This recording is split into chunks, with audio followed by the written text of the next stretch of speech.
Merhaba, hem kampüsümüzde hem de online olarak tercih tanıtım günlerimiz devam ediyor. Bizim de Think Talks yayınlarımız devam ediyor. Yanımızda Yeditepe Üniversitesi Rektör Yardımcısı Profesör Doktor İpek Karaaslan var. Hocam hoş geldiniz. Hoş bulduk, merhaba. Nasılsınız? Nasıl geçiyor tercih tanıtım günleri? İyiyiz, çok güzel geçiyor.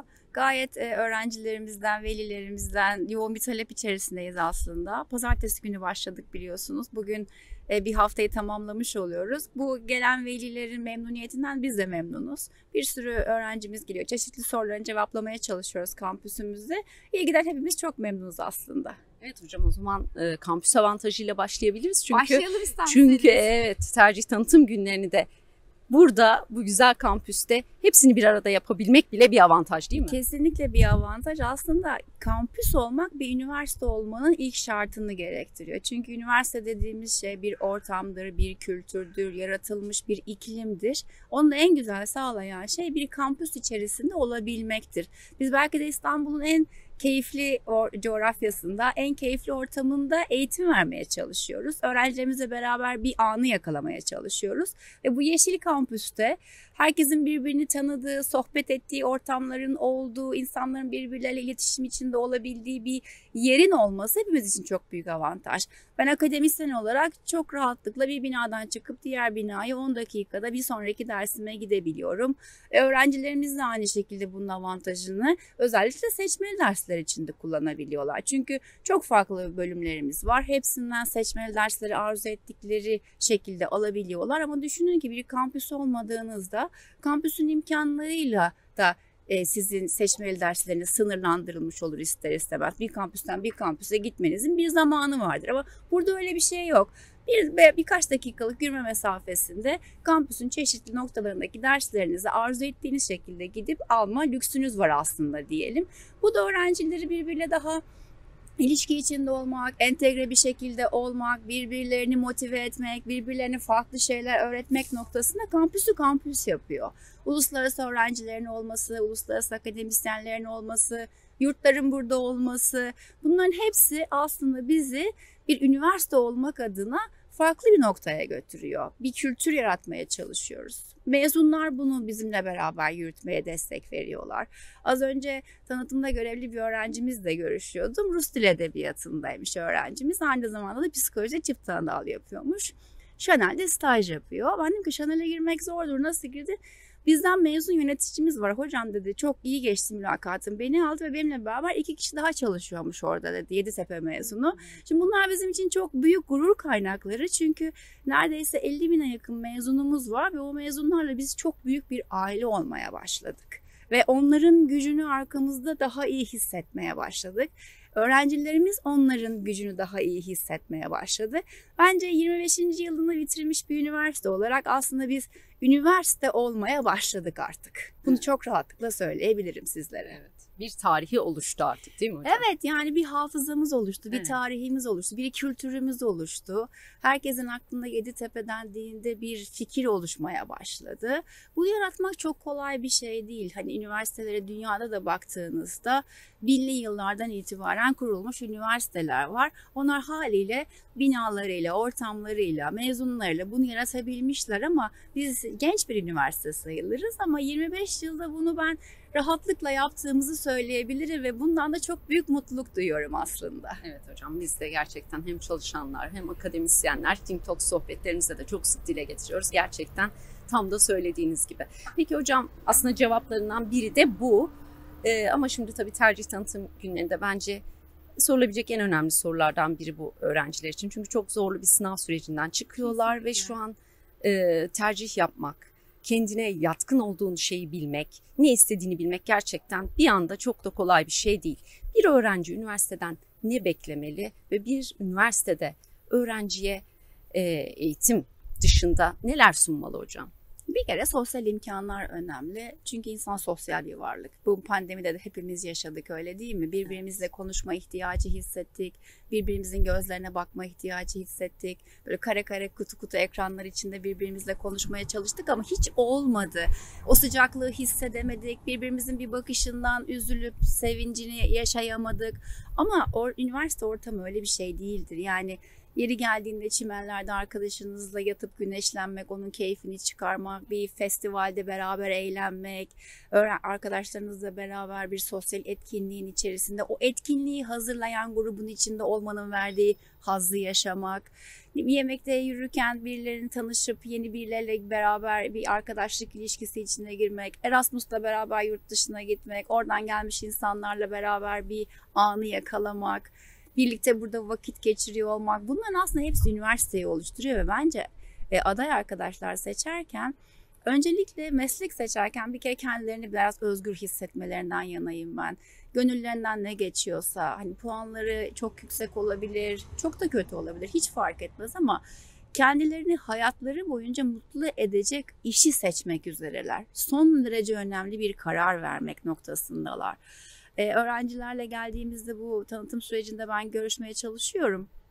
Özellikle mesela yazılım çok popüler bir dal şu anda, bilişim sistemleri. Diyorum ki bakın hani saatlerce bilgisayarın başında oturup kendi kendinize bir iş bitirmeniz gerekiyor. Siz bunu yapabilmek gücünü hissediyor musunuz kendinizi? Bu sizin için keyifli bir şey midir? Yoksa siz çok sosyal bir kişisinizdir. Gezip eğlenmek yanında bu işleri yapmak istersiniz. Şimdi o kadar farklı şekilde bence adayların kendini bir dinlemesi gerekiyor ki ben hayatım boyunca ölene kadar kendimi iyi hissedeceğim bir iş yapmak zorundayım. Onu yaparken de para kazanıyor olacağım. Hani aslında hem keyfi hem hayat gayesini bir arada güdecek bir ortam yaratması gerekiyor kendine. Yani arkadaşınızı sevmezsiniz, bir daha görüşmezsiniz. Eşinizle aranız iyi değildir, ayrılırsınız ama mesleğiniz öyle değil. Mutsuzsanız onu bir şekilde yönünü değiştirmek üzere sürekli bir şeyler yapmak durumunda hissedersiniz. Aslında şu anda onu hepimiz yapmak zorundayız da. Ama bu sevdiğimiz bir iş olduğu zaman onun yönünü çevirmek çok kolaydır. Yapılan istatistiklerde 6 yılda bir artık mesleklerin eskidiği ortaya çıkmış. Şimdi eskidiği demek ne demek? Hani siz bu yıl bir üniversiteye girdiniz, mezun oldunuz. Mezun olduktan 2 yıl sonra sizin işinizde de bir sürü değişiklik olacak. Ama üniversite zaten size öğrenmeyi öğreten yerdir. Öğrenmeyi öğrenirseniz siz kendinizi zevkleriniz doğrultusunda, işinizin yeni getirdikleri doğrultusunda yönünüzü değiştirebilecek kadar esnek bir hale getirirseniz ki bence bu sadece sevdiğiniz için geçerli olabilir. Orada mutlu olursunuz zaten. Yani birkaç sene sonra şu iş dalı ölecekmiş tamam ama onun gideceği başka bir yer mutlaka vardır zaten. Onları biliyor olmak, onları önceden sezmek ama bunları sezebilmek için araştırmak, okumak, etrafınızda neler oluyor bakmanız gerekir. Bunları yapmak için de ben en önemli şeyin her zaman için insanın kendini iyi hissettiği, mutlu olduğu işte, ortamda olması gerektiğine inanan taraftayım aslında. Çok teşekkür ederiz hocam. Hocam biraz çift diploma olanaklarından bahsedelim. Akreditasyonlardan bahsedelim. Seve seve.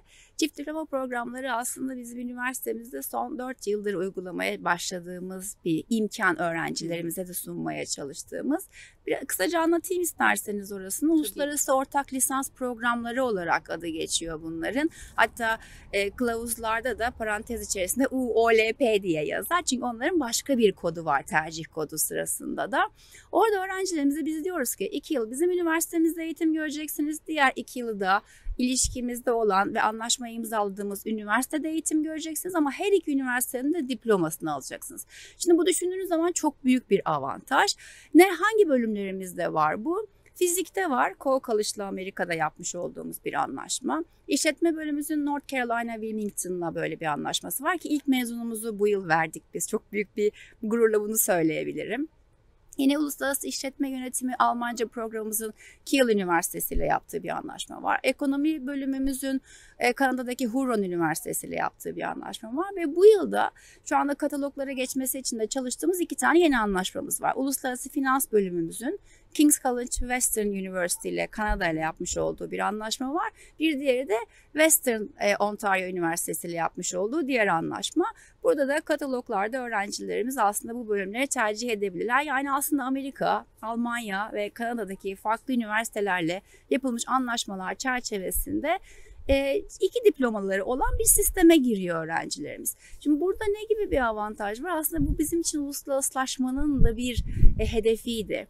Çünkü ne yapıyoruz? Oradaki bütün akademisyenlerle sürekli görüşmek durumundayız. Öğrencilerimizin ders almalarını sağlıyoruz. Onlar burada bizimle gelip beraber bazı projeleri yapmaya başlıyorlar. Bu da kesinlikle uluslararası bir üniversite olmak için atmamız gereken bir adımdı. Son birkaç yıldır hızlı bir şekilde bu anlaşmaların sayısını arttırmış olmaktan biz çok büyük mutluluk duyuyoruz ve velilerimizden gelen olumlu geri bildirimlerle de doğru yolda olduğumuzu anlıyoruz aslında biz. Evet hocam. Akreditasyonları biraz isterseniz anlatayım. Şimdi akreditasyonlar şu anda ÖSYM'nin kılavuzlarında da her bölüm için akreditasyonu vardır yoktur diye bir aslında yazı yazıyor orada. Ama bunun arkası çok büyük bir iş ve sizin aslında şunu demeniz anlamına geliyor. Ben bölüm olarak hedeflerimi ortaya koydum. Bu hedefler çerçevesinde de öğrencilerimi yetiştirmeye çalıştım ve bu çerçevede de sürekli kendimi iyileştirmek için bazı adımlar attım. Siz bunları yaptığınızı iddia ettiğiniz zaman bir kuruluşa başvuruyorsunuz sizin kendi programınızla ilgili. Onlar da gelip sizi değerlendiriyorlar. Bu değerlendirmeden başarılı geçerseniz, yani söylemleriniz ve eylemleriniz birbirine örtüşmüşse size diyorlar ki siz akredite bir programsınız. Dolayısıyla akreditasyonu almaya hak ettiniz. Şimdi bu ne demek oluyor aslında bir aday için? Benim gideceğim bölümdeki bütün işleyiş belli kurallar çerçevesinde yapılır. Sürekli iyileştirmeler, aksayan noktalar tespit edilir, iyileştirmeler, aksiyonlar planlanır ve böylece benim bölümümü daha ileriye, daha iyi işler yapmaya doğru götüren aksiyonlar vardır ve yapılmaktadır adayın biliyor olması anlamına geliyor. Arka tarafta biz bunun için çok çaba sarf ediyoruz. Hani orada tek küçücük bir ibarede şuradan akredite olmuştur denen işin arkasında her akademisyenin, her bölüm sekreterinin, çalışanın çok büyük emeği var. Ama bu bizim için çok keyifli bir süreç. Çünkü biz çok şeyler öğreniyoruz. Çok şeyler yeni işin içine katmaya çalışıyoruz. Programlarımızı sürekli aktif olarak güncellemeye çalışıyoruz ki mezun olacak adaylarımızın yetkinliklerini sürekli bir şekilde piyasanın istediği formatta tutabilelim diye. Dolayısıyla akreditasyonlar bence şu anda çok önemli bir yer tutuyor ve bizim üniversitemizin de %35'i akredite olmuş durumda ki bu bence çok büyük bir rakam. Ve bu bölümlerimizin hepsinin de bir tane uluslararası akreditasyonumuz var. Fizyoterapinin elde ettiği bu yıl Dünya Fizyoterapi Derneği tarafından bir akreditasyon aldık. Bu bizim için çok değerliydi. Uluslararası akreditasyonlar almaya başlamak için aslında bizim için çok iyi bir öğreti oldu. Ve bunlarla beraber de biz yolumuza devam etmeye çalışıyoruz. Akreditasyon sayısını arttırmaya çalışıyoruz. Bu çalışmalarımızı da sürekli devam ettiriyoruz. Sıralamalar dediğimiz zaman da aslında dünya sıralamalarına baktığınız zaman hepsi araştırma potansiyeline göre üniversiteleri sıralıyorlar. Çünkü araştırma potansiyelini üniversitelerin metrik olarak ölçmeniz çok kolay. Onların matematiğini yapmanız çok kolay. Verisi çok kolay. Ama diğer taraftan da üniversitelerin çok önemli bir görevi var. Eğitim görevleri var. Topluma hizmet görevleri var. Şu anda dünya sıralamaları da bununla ilgili aslında parametreleri farklılaştırarak bu üniversitelerin farklı görevlerini de değerlendirme kriterlerine katarak değişik sıralamalar yapmaya başladılar ve orada da ben üniversitemizin yavaş yavaş üste çıktığını gördükçe kendimizi iyi hissetmeye başladık. Çünkü yaptığımız işler, biz sürdürülebilirlikte çalışıyoruz, yeşil kampüs yaratmaya çalışıyoruz, eğitim ve öğretimi dünya standardında yapmaya çalışıyoruz, kendimizi sürekli geliştirmeye çalışıyoruz. Ama bunları sunabildiğimiz bir platform oluşmamıştı. Yavaş yavaş onları da sunabildiğimiz yerler olduğunu görmek aslında bizim için mutluluk kaynağı olmaya başladı yavaş yavaş. Hocam bende de ciddi anlamda bir Think Talks tarihi oluşuyor. Elbette sürekli hocalarımızla bir araya geliyoruz. Hatta öğrencilerimizle de geldik. Anlatılan şeylerin birçoğunda ben kendi adıma şunu, yani sizin bugün anlattıklarınızın hepsinde de bence çok büyük bir umut ve güvende aşılanıyor. Kesinlikle. Çünkü hepimiz bir sıralamadan geçiyoruz aslında, öyle değil mi, hayatımız boyunca? Üniversite imtihanı da bir sıralamadır. Siz sıralamada üst yerlerdeyseniz kendinize göre iyi olduğunu hissettiğiniz, size iyi gelebilecek yerlere gidersiniz. Üniversiteler için de aynı şey gerekli. Bizim itiraz ettiğimiz şey, üniversiteler aslında çok fazla misyonu olan ve görevi olan yerlerdir. Birincisi çok iyi bir eğitim vermek zorundasınız. Onun yanında iyi araştırma yapıyor olmanız lazım. Onun yanında dünyayı şu anda yok ediyoruz. Sürdürülebilirlikle ilgili aksiyonları çok iyi planlayan yerlerin en önünde üniversitelerin olması gerekiyor. Çünkü ellerinde çok büyük bir kitle var. Onun yanında işte sürdürülebilirliği destekleyen daha büyük toplumsal katkı var. Şimdi üniversiteler bunların hepsini yapmaya çalışırken bir nevi ben Süpermen olduğumuzu falan düşünüyorum yeri geldiğinde. Bunların hepsini yaparken sadece araştırma performansıyla değerlendiriliyor olmak bizim yaptığımız işleri aslında bir kısmını gösterir halde oluyor. Ama tabii ki de o sıralamalara giriyor olmak bile aslında bizler için çok değerli. Çünkü neredeyse Çin'deki üniversiteler yılda 200-300 üniversite yeniden bu rankinglerin içerisinde ve üst sıralardan girmeyi başarabilecek şekilde bir düzende çalışıyorlar. Hala orada var olabiliyor olmak bile Türk üniversiteleri için şu anda bir başarı. Çok teşekkür ederiz Ben hocam. teşekkür Değerli ederim. vaktinizi Çok sağ olun. ayırdığınız için. Teşekkürler. Hoşça kalın.